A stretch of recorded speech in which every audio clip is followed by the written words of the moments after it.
Gusto mo bang malaman kung paano makakuha ng police clearance sa Hungary? Panoorin mo to. Yo, what's up guys? Dahil nakauwi na ako, hindi na trabaho. Alright, so turo ko na sa inyo kung paano makakuha ng police clearance, also known as Certificate of Good Conduct. Yes, tama pagkakarinig nyo. Sa Hungary, ang tawag nila sa police clearance is Certificate of Good Conduct. So merong 3 ways para makakuha ng police clearance sa Hungary. So, bakit ba ako gumagawa ng video tungkol sa police clearance? Gusto mo bang malaman kung paano makakuha ng police clearance sa Hungary? Panoorin mo to. At ayun na nga, yung first muna ituturo ko sa inyo.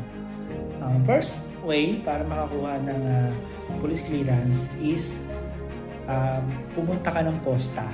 Yes, yung posta. Yung posta yung parang mail office, yung mga nagpapadala mga sulat, mga letters, mga ganon. So, kahit saan dyan sa may sulok ng Hungary, merong posta. So, pumunta ka dun sa posta, tapos magbabayad ka ron mga nasa 200 forint. So, bibigyan ka nila ng form, tapos, pagka na-fill upan mo na yan, 10 working days bago mo ma-receive yung police clearance mo.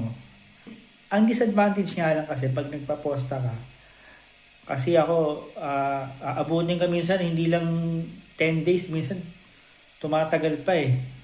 Tapos pangalawa, yung form na yan, naka-Hungarian.